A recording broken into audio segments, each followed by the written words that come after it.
Hello cuties, आप सब लोगों का स्वागत है मूवीज़ पनघट में। आज हम बात करने वाले हैं एक न्यू ड्रामा जिसका नेम है she and her perfect husband.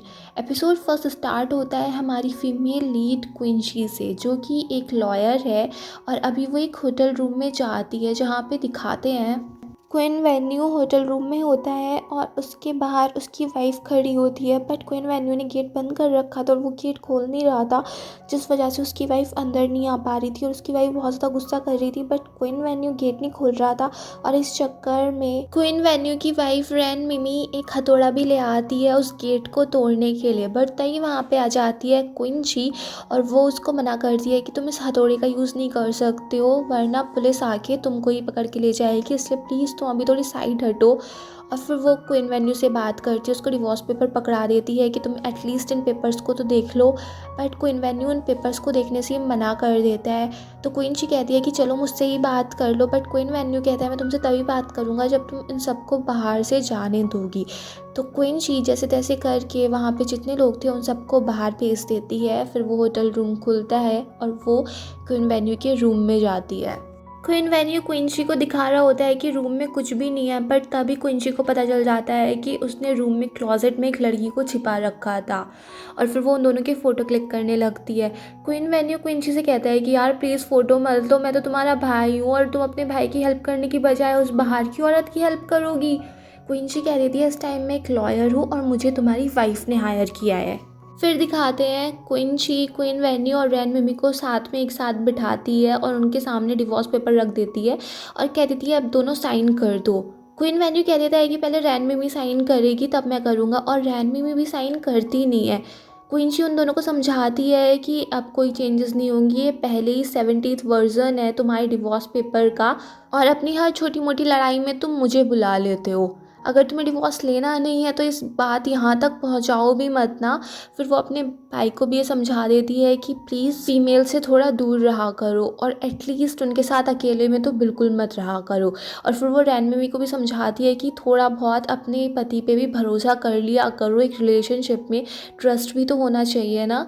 फिर उन दोनों को समझा देती है कि नेक्स्ट टाइम अगर मुझे ऐसी छोटी मोटी हरकतों के लिए बुलाया ना तो मेरा पेमेंट डबल कर देना। और फिर वहाँ से चली जाती है। क्वीन वेन्यू उसको डांटता है कि तू अपनी भाभी से भी पैसे लेगी क्या। दूसरी साइड दिखाते हैं हमारे इस ड्रामे के मेल लीड को, यंग हुआ की मदर उसको समझा रही होती है, उसको काफ़ी सारी फ़ोटोज़ दिखा रही होती हैं कि बेटा किसी को पसंद कर ले, किसी से शादी कर ले। बट यंग हुआ उनमें से किसी को भी पसंद नहीं करता और सब में कोई ना कोई कमी निकाल ही देता है। थक हार के उसकी मॉम कह देती हैं कि प्लीज़ मैं नहीं चाहती कि मेरा बेटा कोई बहुत अमीर आदमी बने या ऐसे करे वैसे करे, मैं बस इतना चाहती हूँ कि वो एक थोड़ा सा अच्छा इंसान बन जाए। अगर वो और कुछ नहीं करना चाहता तो सोसाइटी में थोड़ा कंट्रीब्यूट ही कर दे, शादी कर ले, एक आध बच्चा पैदा कर ले, इतना तो वो कर ही सकता है। बट यंग वो अपनी मॉम से परेशान हो चुका था और फिर वो अपने रूम में जाके स्टॉक्स में ट्रेडिंग करने लगता है। यंगवा की मॉम कहती हैं दूसरों के बच्चे पढ़ पढ़ के पता नहीं क्या क्या काम कर रहे हैं और तूने इतनी अच्छी यूनिवर्सिटी से पढ़ाई की और अब तो इस घर के इस कोने में ही बैठा रहता है और बस अपने ये टॉर्टोइस को भी अपने पास रखा हुआ है। पता भी ये लोग तेरे बारे में कहते क्या है कि तू पागल है।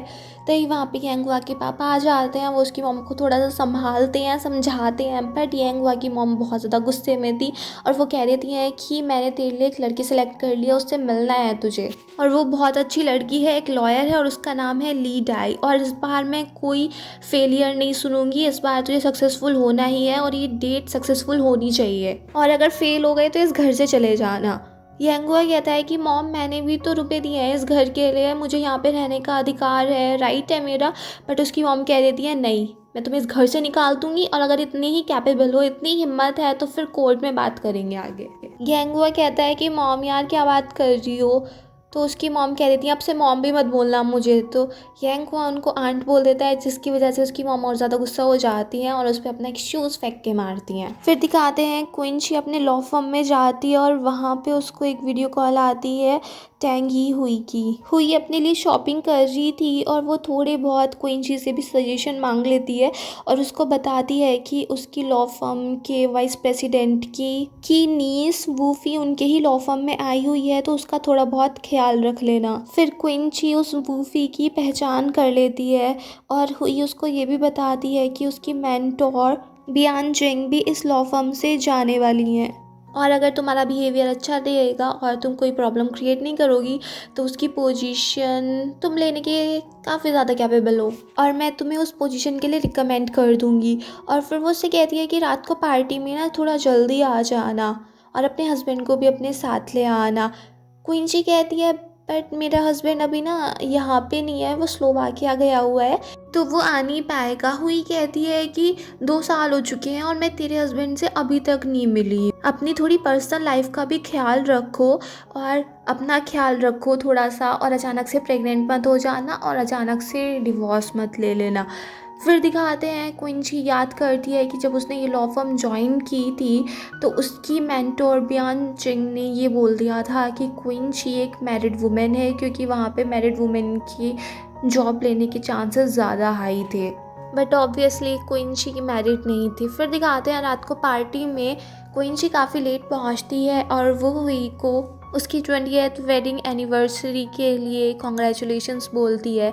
और तभी हुई उसको दिखाती है एक सामने एक लेडी जो काफ़ी फेमस थी, उसका नेम था लैन जाओटिंग, जो वुमेन बिजनेसमैन एसोसिएशन की प्रेसिडेंट थी।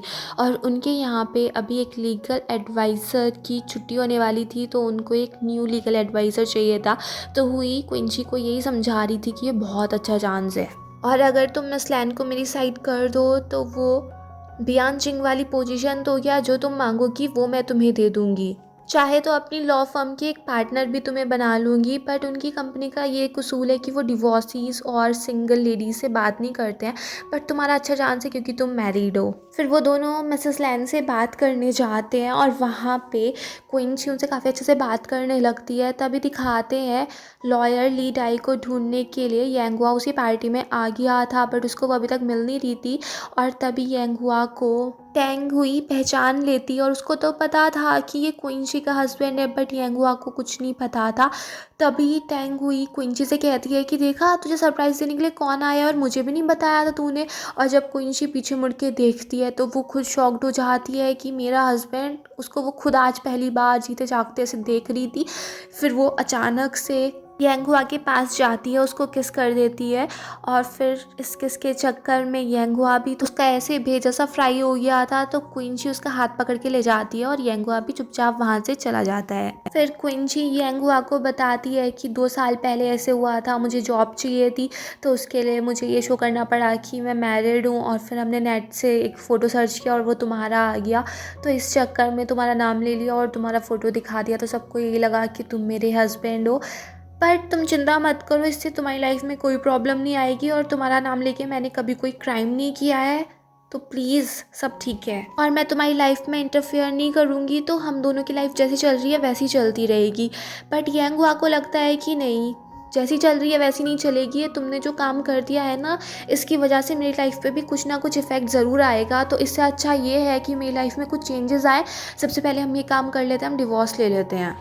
क्विंची तो चाह रही थी कि डिवोर्स ना लेना पड़े क्योंकि डिवोर्स उसके कैरियर के लिए अच्छा नहीं था, वो थोड़ा टाल मटोल कर रही थी। बट यांगहुआ कह देता है कि सिर्फ मैं 3 दिन दे रहा हूँ और 3 दिन में तुम्हें डिसाइड करना पड़ेगा, डिवोर्स एग्रीमेंट जल्दी से बना लो और 3 दिन के अंदर सबको ये बता दो कि हम डिवोर्स लेने वाले हैं। उसी पार्टी में दिखाते हैं टैंग हुई मिलती है जाओ डैनपिंग से, जो लैन जाओटिंग की नीस थी, और वो टैंग हुई से कुछ ज़्यादा ढंग से बात नहीं करती और हैंडशेक भी अच्छे से नहीं करती है। फिर दिखाते हैं टैंग हुई जाओ डैनपिंग की बैकग्राउंड इन्फॉर्मेशन के लिए बोलती है और तब उसको पता चलता है कि उसका हाल ही में डिवोर्स हुआ है और उसके हस्बैंड के लिए जिसने केस लड़ा था वो उन्हीं की लॉ फर्म थी, जिसकी वजह से जाओ डैनपिंग ने अपने 120 मिलियन गवा दिए थे और उसके हस्बैंड की लॉयर लीड आई थी। तब टैंग हुई को समझ आता है, इसीलिए जाओ डैनपिंग उससे ढंग से बात नहीं करना चाह रही थी और फिर वो अपसेट हो जाती है कि मेरी इतने सालों की मेहनत सब बेकार हो गई, अब क्या होगा। बट उसका हस्बैंड उसको समझाता है कि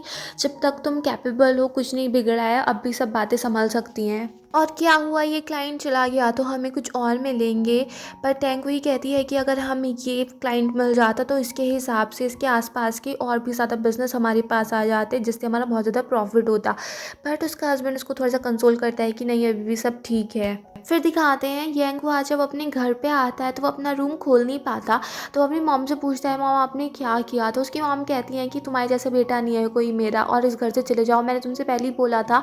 तो उन्होंने यांगहुआ के रूम के लॉक्स चेंज कर दिए थे। फिर यांगहुआ के पापा उसे मैसेज करते हैं, उसमें उन्होंने लिखा था कि तुम्हारी मॉम अभी बहुत ज़्यादा गुस्सा है, मैं उनको थोड़े दिनों में मना लूँगा, समझा लूँगा, बट इतने तुम घर से कहीं बाहर चले जाओ, किसी होटल वोटल में रह लेना, और तुम्हारे लिए बाहर मैंने इस जगह पे पैसे रखे हुए हैं, वहाँ से पैसे ले लेना। फिर यांगहुआ वहाँ से पैसे निकालता है, अपना बैग लेके जाता है और निकल पड़ता है घर से बाहर। और यहीं पे ये एपिसोड फिनिश हो जाता है। अगर आपको ये पसंद आया हो तो प्लीज़ मेरे चैनल को सब्सक्राइब करें, लाइक करें, शेयर करें, कमेंट्स करें, and bye bye till next video.